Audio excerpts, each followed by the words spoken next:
Hello everyone, welcome back to K Guru channel bye निर्मल गुप्ता। प्यारे बच्चों, आज हम शिक्षा निदेशालय द्वारा आई हुई 10th क्लास की हिंदी की कार्यपत्रक नंबर 73 सॉल्व करेंगे, जो कि 30 दिसंबर 2020 के लिए है। इसमें हम कृतिका पुस्तक से पाठ पढ़ेंगे जॉर्ज पंचम की नाक, जिसके के लेखक कमलेश्वर हैं। तो बच्चों, आप सभी जानते हैं जॉर्ज पंचम की नाक पाठ में कहानी है कि क्वीन एलिजाबेथ जब भारत के दौरे पर आ रही थी और उस समय इंडिया गेट के ठीक सामने जॉर्ज पंचम की लाट लगी हुई थी, जिसकी कि नाक टूट गई थी और उस नाक पर नाक जोड़ने के लिए तरह तरह के प्रयास किए गए। अब कौन कौन से प्रयास किए गए हम आज की वर्कशीट के माध्यम से भी जानेंगे। तो सुनकर सब हताश हो गए और झुंझलाने लगे। ये सब सुनकर, क्या सुनकर कि क्वीन एलिजाबेथ आने वाली हैं और जॉर्ज पंचम की नाक की नाप की दूसरी नाक पूरे भारत देश में नहीं मिल रही थी। और ये सब जानकर सब लोग बहुत परेशान होने लगे थे। मूर्तिकार ने ढांढस बंधाते हुए आगे कहा, सुना है कि बिहार सेक्रेटेरिएट के सामने सन 42 में शहीद होने वाले बच्चों की मूर्तियां स्थापित हैं। बच्चों, पिछली वर्कशीट में आपने पढ़ा था कि जो मूर्तिकार था वो भारत देश के लगभग सभी राज्यों में घूमा था और सभी लाटों की नाक की उसने नाप ली थी, लेकिन कोई भी नाक जॉर्ज पंचम की नाक के बराबर नहीं थी। सभी नाकें बड़ी थी क्योंकि वो सभी बड़े व्यक्तियों की थी और जॉर्ज पंचम की नाक छोटी थी। अब छोटी नाक ढूंढने के लिए मूर्तिकार ने एक और तरीका बताया था, जिसमें कि बिहार सेक्रेटेरिएट के सामने 42 में शहीद होने वाले बच्चों की मूर्तियों की नाक थी। ठीक है, मूर्तियों से नाक को तोड़कर जॉर्ज पंचम की नाक पर लगाने के लिए शायद बच्चों की नाक ही फिट बैठ जाए, क्योंकि बड़े व्यक्ति की नाक तो बड़ी है और जॉर्ज पंचम की नाक बहुत छोटी है। यह सोचकर वहां भी पहुंचा, मतलब जो मूर्तिकार था वो बिहार भी पहुंचा। उन बच्चों की नाकें भी इससे कहीं बड़ी चलती थी। अब बताइए मैं क्या करूं। मतलब जो मूर्तिकार था वो बहुत परेशान हो गया। राजधानी में सब तैयारियां थीं। इस बात की तैयारियां थीं दिल्ली में कि क्वीन एलिजाबेथ आने वाली हैं। जॉर्ज पंचम की लाट को मल मल कर नहलाया गया, रोगन लगाया गया और सब कुछ हो चुका था, सिर्फ नाक ही नहीं थी। बात सिर्फ बड़े हुक्कामों तक पहुंची। जो बड़े बड़े लोग थे शासन में, उन लोगों के पास तक ये समस्या पहुंच गई थी। बड़ी खलबली मची। अगर जॉर्ज पंचम के नाक न लग पाई तो फिर रानी का स्वागत करने का मतलब कैसे रानी का स्वागत कर पाएंगे। यह तो अपनी नाक कटाने वाली बात हुई। बच्चों, इसके माध्यम से उस समय की शासन व्यवस्था के बारे में बताया गया कि शासन व्यवस्था को अपने देश की उन्नति से इतना कम मतलब होता है, लेकिन दूसरे देश के सामने दिखावे से बहुत अधिक मतलब होता है। लेकिन मूर्तिकार पैसे से लाचार था, यानी हार मानने वाला कलाकार नहीं था। मतलब कि वो, उसके पास पैसा कम था लेकिन वो हार नहीं मानता था। बड़ा ही दृढ़ संकल्प वाला व्यक्ति था। एक हैरत अंग्रेज ख्याल उसके दिमाग में कौंधा और उसने पहली शर्त दोहरा दी। हैरत अंग्रेज मतलब जैसे अंग्रेज तानाशाही थे, कट्टर थे, इसी तरह का विचार उसके भी दिमाग में आया। जिस कमरे में कमेटी बैठी हुई थी उसके दरवाजे फिर से बंद हुए। बच्चों, आपको याद होगा कि जब जब मूर्तिकार ने सलाह दी तो कमरे के दरवाजों को बंद कर दिया गया और ये कहा गया कि ये जो सलाह है ये बस यहीं तक सीमित रहनी चाहिए, कल के अखबारों की सुर्खी नहीं बननी चाहिए। तो एक बार फिर से कलाकार ने सलाह दी और मूर्तिकार ने अपनी नई योजना पेश की। चूंकि नाक लगाना एकदम जरूरी है, इसलिए मेरी राय है कि 40 करोड़ में से कोई एक जिंदा नाक काट कर ही लगा दी जाए। मतलब कि किसी एक व्यक्ति को पकड़ो जिसकी की नाक बराबर हो जॉर्ज पंचम की नाक के, उसकी नाक को काट कर जॉर्ज पंचम की लाट पर उस नाक को लगा दिया जाए।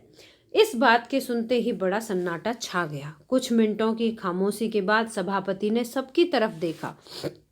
सबको परेशान देखकर मूर्तिकार कुछ अचकचाया, उसे थोड़ा डर लगा और फिर धीरे से बोला, आप लोग क्यों घबराते हैं, यह काम मेरे ऊपर छोड़ दीजिए। मतलब नाक को नापने का और नाक काट कर लाने का भी कार्य मुझे दे दीजिए। नाक चुनना मेरा काम है, आपकी तो सिर्फ इजाज़त चाहिए। कानाफूसी हुई और मूर्तिकार को इजाज़त दे दी गई। अखबारों में सिर्फ इतना छपा कि नाक का मसला हल हो गया है और राजपथ पर इंडिया गेट के सामने वाली जॉर्ज पंचम की लाट की नाक लग रही है। मतलब किसी जिंदा व्यक्ति की नाक को काट लिया गया और उस स्टैचू पर चिपका दिया गया। नाक लगने से पहले फिर हथियारबंद पहरेदारों की तैनाती हुई, जिनके पास कुछ फौज लगाई गई, जिसके पास के हथियार थे। मूर्ति के आसपास का तालाब सुखाकर साफ कर लिया गया, उसकी रकाब निकाली गई और ताज़ा पानी डाला गया ताकि जो जिंदा नाक लगाई जाने वाली थी वह सूखने न पाए। नाक सूखना न पाए, नाक क्योंकि सजीव है, किसी व्यक्ति जीवित की है, और जब वो काट ली जाएगी तो कुछ समय बाद वो निर्जीव हो जाएगी, सूख जाएगी, तो उसमें पानी डाला गया। इस बात की खबर जनता को नहीं थी। यह सब तैयारियां भीतर भीतर चल रही थी। रानी के आने का दिन नज़दीक आता जा रहा था। मूर्तिकार खुद अपने बताए हल से परेशान था। मतलब उसने एक सॉल्यूशन तो बता दिया था लेकिन वो बहुत परेशान था। जिंदा नाक लाने के लिए उसने कमेटी वालों से कुछ और मदद मांगी, वह उसे दी गई, लेकिन इस हिदायत के साथ एक खास दिन हर हालत में नाक लग जानी चाहिए। उसने ये भी कहा कि एक दिन बहुत जल्दी नाक स्टैचू पर लग जानी चाहिए, और यह दिन आ गया। जॉर्ज पंचम की नाक लग गई।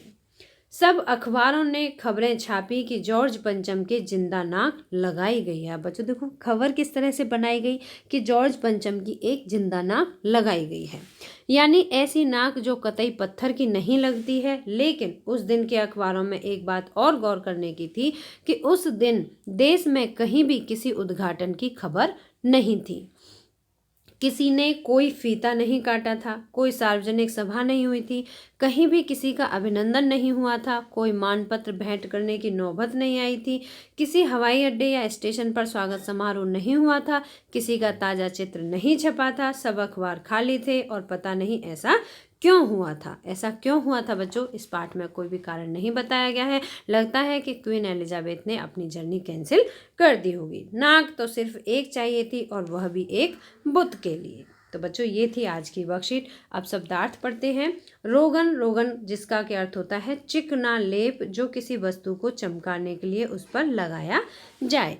अचकचाया मतलब चौंक उठना या भौचक्का रह जाना। बच्चों आज की वर्कशीट में 4 प्रश्न पूछे गए हैं और 5वीं गतिविधि है। तो प्रश्नों की ओर चलते हैं। पहला प्रश्न है, जॉर्ज पंचम की नाक को फिर से लगाने के लिए मूर्तिकार ने क्या क्या प्रयास किए। तो पहले प्रश्न का उत्तर आप इस तरह से लिखेंगे, जॉर्ज पंचम की नाक को फिर से लगाने के लिए मूर्तिकार ने पूरे भारत देश की लाटों की नाप ली, लेकिन कोई नाक फिट न बैठी। पहला प्रयास ये किया उसने। दूसरा, बिहार में शहीद होने वाले बच्चों की मूर्तियों की नाक भी नापी, लेकिन कोई नाक फिट न बैठी।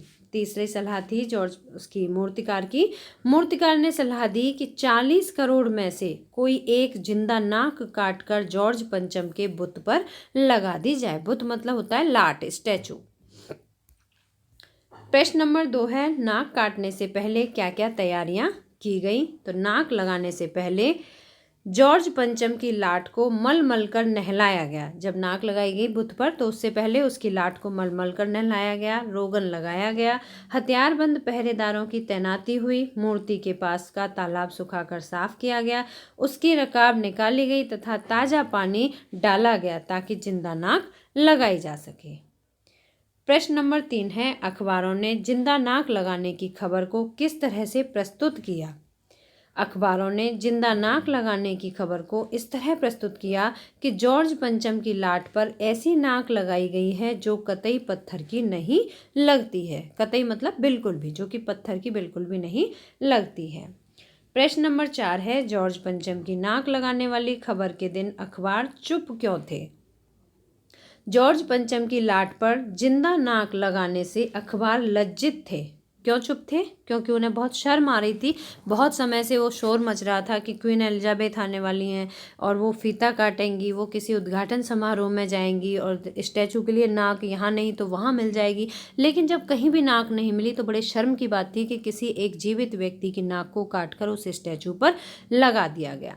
तो जिंदा नाक काटने से अखबार बड़े लज्जित थे। जिस जॉर्ज पंचम की तुलना एक छोटे बच्चे से भी न की जा सके तथा जिसके अत्याचार का इतिहास शायद भूले ही नहीं थे, उस जॉर्ज पंचम की लाट पर अपने सम्मान की नाक कटवाकर जिंदा नाक फिट की गई। इसके बाद बच्चों 5वां प्रश्न है गतिविधि। तो प्रश्न इस तरह से है, यह पाठ एक व्यंग रचना है जिसमें मौजूद व्यवस्था पर कुछ कथनों द्वारा करारी चोट की गई है। जो फाइलें सब कुछ हजम कर चुकी थी ऐसी ही कुछ और पंक्तियां लिखिए। तो बच्चों इसमें पाठ में कुछ पंक्तियाँ दी गई हैं, वो मैंने यहाँ पर लिखी हैं, आप सभी इसी तरह से लिखेंगे। पहली पंक्ति है, सब हुक्कामों ने एक दूसरे की तरफ ताका। दूसरी पंक्ति है, नई दिल्ली में सब था, सिर्फ नाक न थी। तीसरी पंक्ति है, आज की पत्रकारिता में चर्चित हस्तियों के पहनावे व खान पान संबंधी आदतों का वर्णन है। चौथी है, और देखते ही देखते दिल्ली की काया पलट होने लगी। और पांचवी पंक्ति है, सरकारी तंत्र में जॉर्ज पंचम की नाक को लेकर जो चिंता या बदहवासी दिखाई देती है वह उसकी मानसिकता को दर्शाती है।